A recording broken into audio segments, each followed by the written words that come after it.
चलिए स्टार्ट करते हैं आज का पहला टॉपिक, फोडर फॉर थॉट, विचार के लिए चारा। हम पीछे भी इस पर पढ़ चुके हैं चारे के ऊपर, लेकिन हमने बजट के पहले पढ़ा था। हमने क्या पढ़ा था? बजट के पहले। तो हम चारे पर पढ़ने जा रहे हैं, यानी चारा। पशुपालन के लिए जो सबसे महत्वपूर्ण इंग्रेडिएंट है वो फीड एंड फोडर यानी चारा है। ध्यान रखिएगा। जैसे कल हम लोगों ने एक एडिटोरियल पढ़ा जिसमें हमने ये पढ़ा कि अगर हम फोर्टिफाइड राइस उपलब्ध कराते हैं वीकर सेक्शन को, यानी पोषण युक्त चावल अगर हम गरीबों को उपलब्ध कराते हैं तो हम उन्हें स्वस्थ बना करके गरीबी के दलदल से भी बाहर निकाल सकते हैं, उन्हें सामाजिक न्याय भी उपलब्ध करा सकते हैं। उसके माध्यम से हम भारत सरकार के द्वारा तय किए गए यानी प्राप्त किए जाने योग्य लक्ष्य जो सस्टेनेबल डेवलपमेंट गोल के हैं, जीरो हंगर, उसको भी हम प्राप्त कर सकते हैं, यानी उसके लक्ष्यों को भी प्राप्त कर सकते हैं, क्योंकि उसमें सीधे सीधे हंगर का जो विकल्प है उसमें अच्छा पोषण एक फैक्टर है। यह हम लोगों ने कल पढ़ा।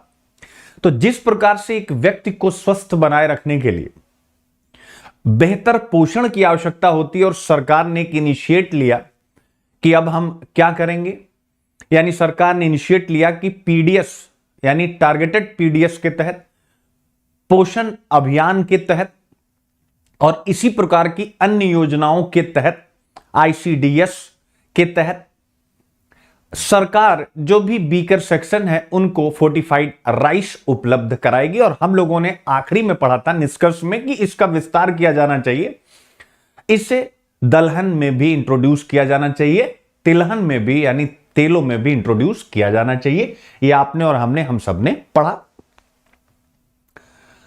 और महत्वपूर्ण क्यों है? क्योंकि भाई ग्लोबल हंगर इंडेक्स में हमारी रैंकिंग बहुत नीचे है और उसके 4 आधार हैं: अल्प पोषण, वेस्टिंग, स्टंटिंग और बाल मृत्यु दर। इन चारों में भारत की स्थिति वैश्विक स्तर पर बहुत कमजोर देशों के रूप में है, तो इससे हमारे राष्ट्र की छवि भी खराब होती है। तो सबका इतने बड़े कॉन्सेप्ट का कल जो हम लोगों ने पढ़ा, लब्बो-लुआब क्या है? लब्बो-लुआब एक है और वो लब्बो-लुआब है कि हमें पोषण चाहिए। क्या चाहिए? पोषण चाहिए, न्यूट्रिशन, यानी हमारी डाइट में पर्याप्त मात्रा में हमें क्या चाहिए?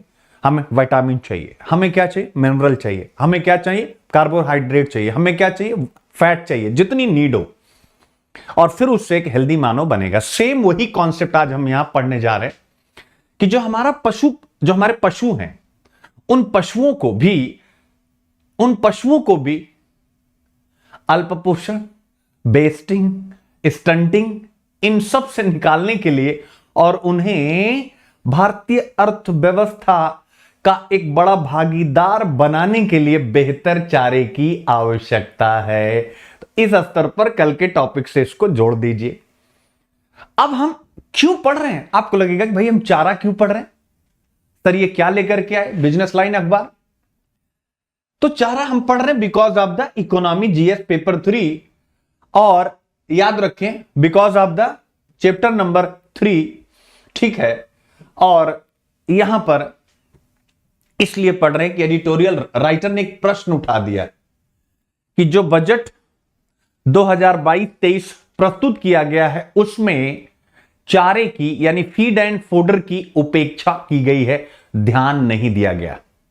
तो अगर मैं चाहूं तो आपको इसी इतने पॉइंट से यानी इस टॉपिक को कंप्लीट कर सकता हूं एक पॉइंट से कि बजट में उपेक्षित किया गया, यानी इसके बारे में कुछ नहीं कहा गया, कोई आवंटन नहीं किया गया है फीड एंड फोडर के बारे में, चारे के बारे में। तो इसके क्या नुकसान हैं?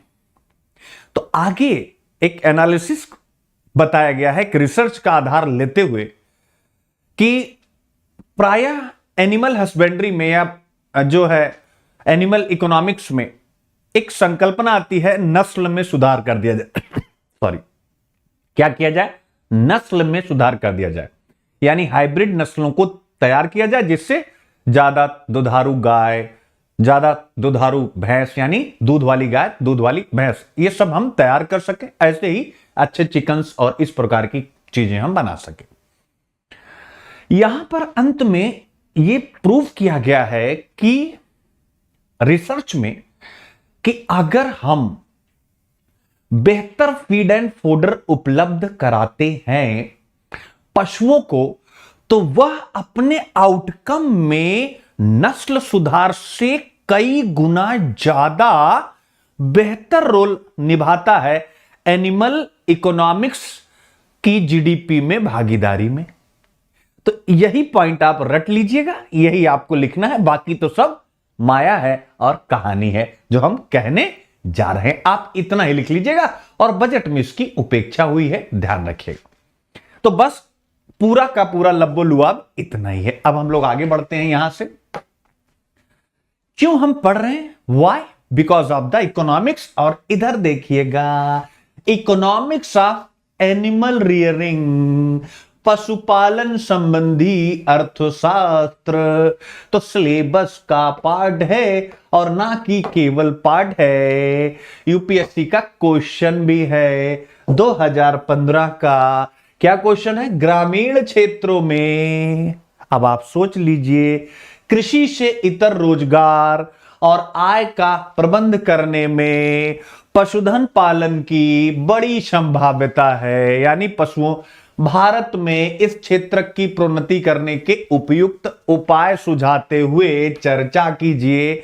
Live stock rearing has a big potential for providing non farm employment and income in rural areas. Discuss suggesting suitable measures to promote this sector.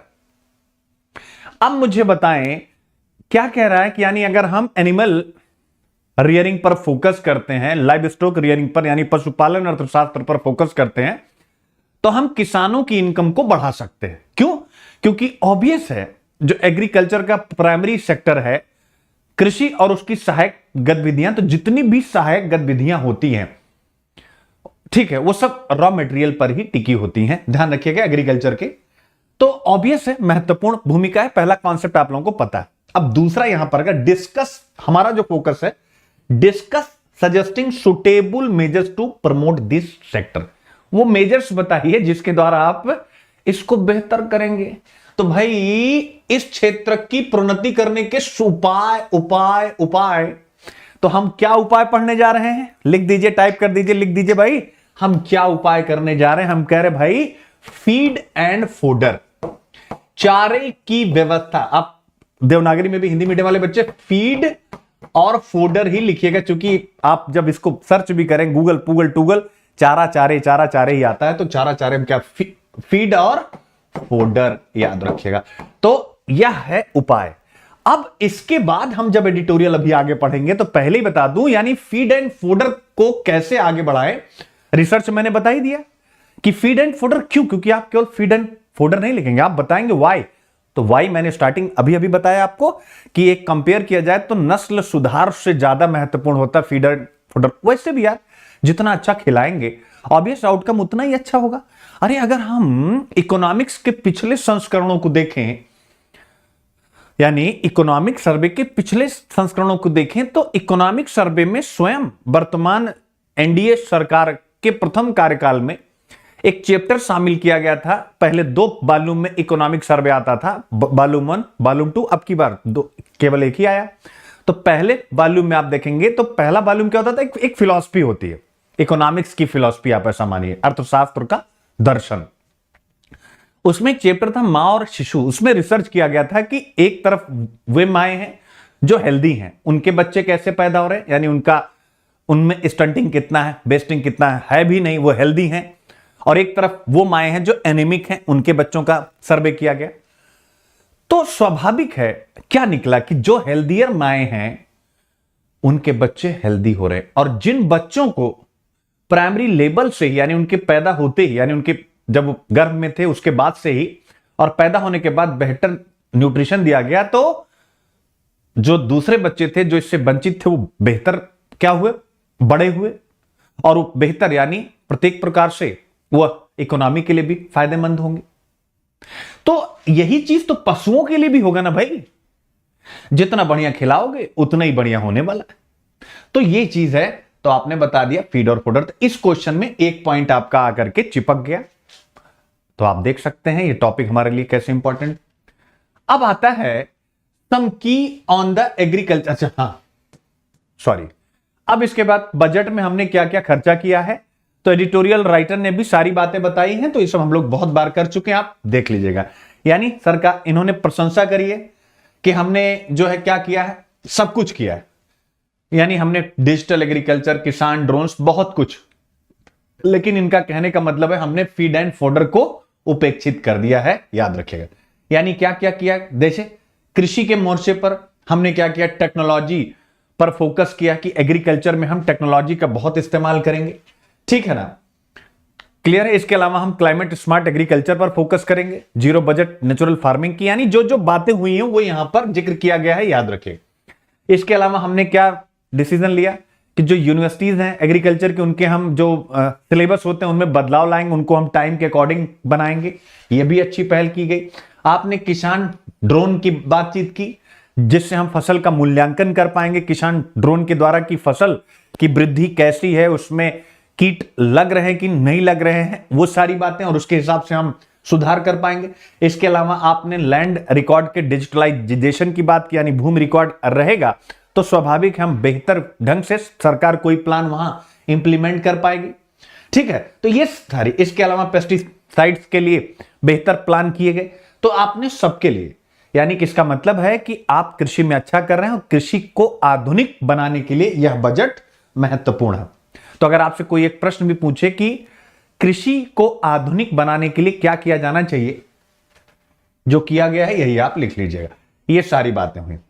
फिर इसके बाद यहां पर यह भी कहा गया कि कृषि वानिकी को बढ़ावा देने पर भी, यानी एग्रो फॉरेस्ट्री को बढ़ावा देने पर भी फोकस किया गया, और इसके साथ साथ क्लाइमेट स्मार्ट पॉलिसी को भी इस बजट में फोकस किया गया। यानी सबसे पहले उन्होंने, जैसे होता है ना कि अच्छी अच्छी बातें की जाए कि बजट के बारे में, बजट में कृषि को लेकर के क्या क्या अच्छा रहा।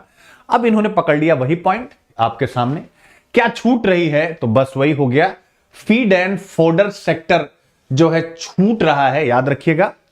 अब ये छूट रहा है तो इसकी इंपॉर्टेंस क्या है, इसकी इंपॉर्टेंस साफ साफ लिखें, which has a prime role in bolstering animal productivity. यानी कि जो हमारे पशु हैं उनकी उत्पादकता को बढ़ाने में फीड एंड फोडर की सबसे महत्वपूर्ण भूमिका है, याद रखिएगा। और यह कहा गया है कि यह बजट में छोड़ दिया गया, यानी बजट में इस पर फोकस नहीं किया गया। तो एक चीज आप यहां पर पकड़ करके चलिएगा, फीड एंड फोडर सेक्टर, ठीक है। अब पीछे आइए, पीछे आइए, इस प्रश्न को पढ़िए फिर से, क्योंकि हमें सीखना है। समय कितना भी लगे, 2 घंटे, 5 घंटे, 18 घंटे, भारत में इस क्षेत्र की प्रोन्नति करने के उपयुक्त उपाय बताइए, उपयुक्त उपाय। तो अब प्रूफ हो गया कि नहीं हो गया, पहला उपाय, यानी बहुत से उपाय हैं लेकिन एक उपाय हो गया कि नहीं हो गया, हुआ कि नहीं हुआ बच्चा लोग, तो ये हो गया आपका, यानी यहां से ये छूट रहा है। अब उसी की इंपॉर्टेंस बताइए, ठीक है ना, वही, यानी एक रिसर्च, ये देखिए रिसर्च स्टडीज जो भी प्रकाशित हुई हैं, animal rearing, animal live stock rearing, उसका इन्होंने जिक्र करते हुए कहा है कि उसमें है कि फीड एंड फूडर की इंपॉर्टेंस एनिमल प्रोडक्टिविटी बढ़ाने में ज्यादा होती है इन कंपेयर टू नस्ल, जो सुधार, जो हम हाइब्रिड नस्ल लाते हैं, याद रखें, उससे ज्यादा महत्वपूर्ण है। तो इसलिए फीड और फूडर, एक पॉइंट बस आप रट लीजिएगा, अब इसके बाद बताने की जरूरत नहीं है, वही सारी बातें जो मैंने आप लोगों को बताई है, याद रखिएगा, ठीक है ना। तो बस अब आप देख सकते हैं। और जब किसानों को यहां यह बताया गया है कि अपने स्तर पर पैसा खर्चा करना पड़ता है, तो इससे, यानी पशुपालन जो किसान करते हैं, तो फीड एंड फूडर के लिए जब अपनी पॉकेट से वो खर्चा करते हैं, यानी जो उनकी एग्रीकल्चर की इनकम है, तो उसके कारण से जो पशु होते हैं वो सरवाइव नहीं कर पाते। और खासकर 70% जो सीमांत किसान है, उनके पशुओं को, अगर आप गांव से बिलोंग करते हैं प्लीज कमेंट करके बताइए।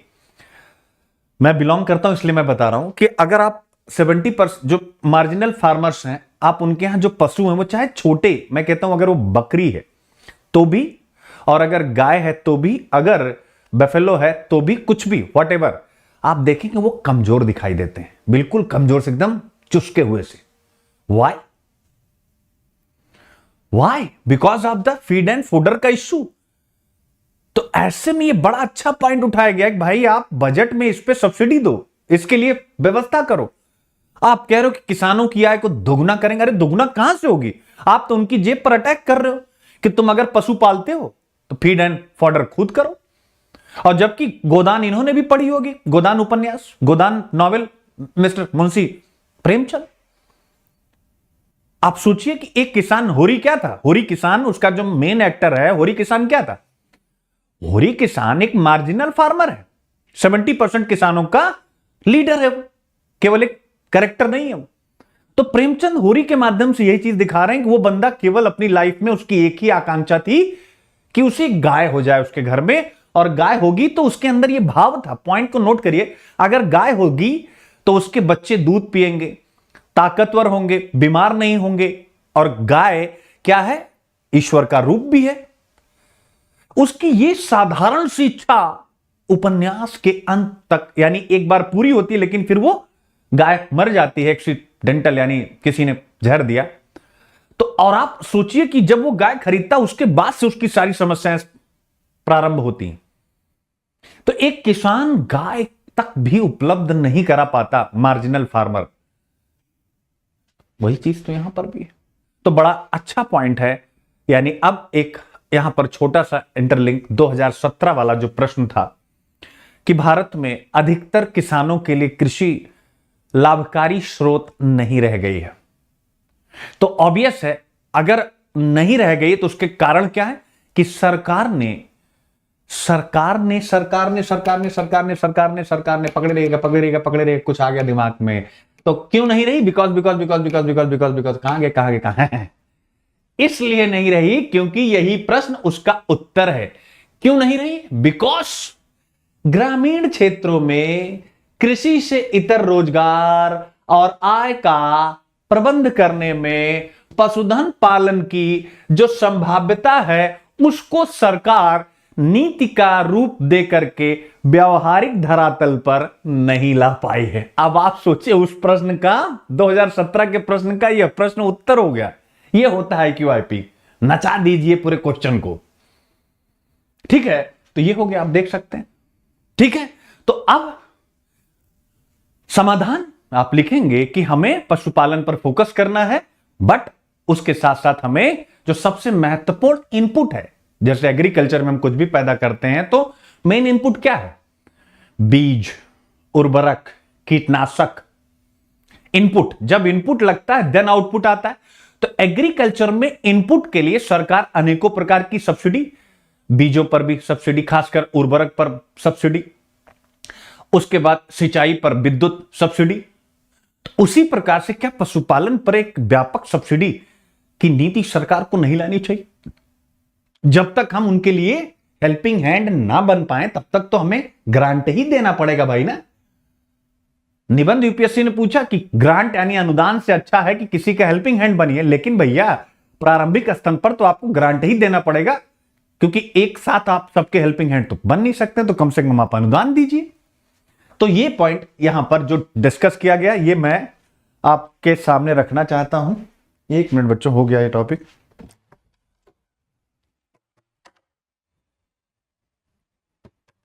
बेटा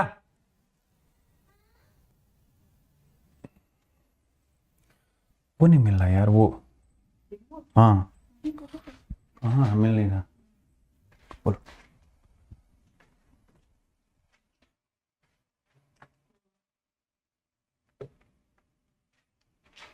ठीक है, ओके। एक कहावत है, क्या है कि कान नहीं देखना है और कौवे के पीछे भागना है। वही मेरा हाल हो गया, यही ढका तोपा पड़ा हुआ था। ठीक है, तो ये आप यहां पर पढ़ लीजिएगा, बाकी इसमें कुछ भी नहीं। अब हम लोग यहां से आगे बढ़ते हैं, याद रखें। हाँ, कुछ प्लान बताया गया है, तो आप बताएंगे कि जब हमें चारे की आवश्यकता है, फीड एंड फोडर की, तो क्या प्लान होना चाहिए। तो यहां पर एक चीज बताया गया कि राज्य सरकारों को चारा संसाधन विकास के लिए पर्याप्त राशि देनी चाहिए। याद रखिएगा, all state government must be directed, यानी केंद्र इनको डायरेक्ट करे to dedicate sufficient amount for fodder resource development. अब क्या अमाउंट होगा उसके लिए इन्होंने कहा एक संस्था है झांसी में है, इसका मुख्यालय ICARIGFRI। तो ये कह रहे हैं कि ये डायरेक्शन दे सकती है कि राज्य सरकारें किस प्रकार से फीड एंड फूडर पर पॉलिसी लाएं। तो प्लीज इस संस्था का नाम याद रख लीजिएगा और फीड एंड फूडर में इसकी भूमिका, एक पॉइंट ये पढ़ लीजिएगा। दूसरा, यानी यहां पर ये कहा गया कि इन्वेस्टमेंट की जरूरत है, बस एक पॉइंट आप केवल इन्वेस्टमेंट पढ़ लीजिएगा, इन्वेस्टमेंट की जरूरत है, याद रखिएगा। फिर इसके बाद यहां पर यह बताया गया है कि जो छोटे डेयरी किसान हैं उनको, क्योंकि मौसम का बहुत इंपैक्ट पड़ता है, तो उनके लिए स्पेशल योजनाएं होनी चाहिए, ध्यान रखिएगा। और इसके बाद प्राइवेट पब्लिक पार्टनरशिप, यानी पब्लिक प्राइवेट पार्टनरशिप मॉडल को भी यहां इंट्रोड्यूस किया जाना चाहिए। बस इसके अलावा आप कुछ मत पढ़िएगा, बाकी कंटेंट आप देख लीजिएगा, याद रखिएगा। अब हम लोग आगे बढ़ते हैं। देखिए कितना मजा है, छोटी सी कहानी लेकिन हम कहां लेके चले गए। तो ये चीज हम लोगों को फोकस करना है। धीरे धीरे धीरे धीरे धीरे धीरे हमारे दिमाग ऐसे मजबूत होता जाएगा और इसी पर सब कुछ डिपेंड करता। मैं कब से यही बात, नोट्स में क्या है क्या नहीं, कल रमेश सर ने कितनी अच्छी बात बताई। बच्चों ने पूछा कि सर इकोनॉमिक्स के नोट्स कैसे बनाएं, और इतना बढ़िया उन्होंने दिया कि अमेजिंग, मतलब कि आप लोग एक बार उस लेक्चर को प्लीज जरूर देखिएगा। मतलब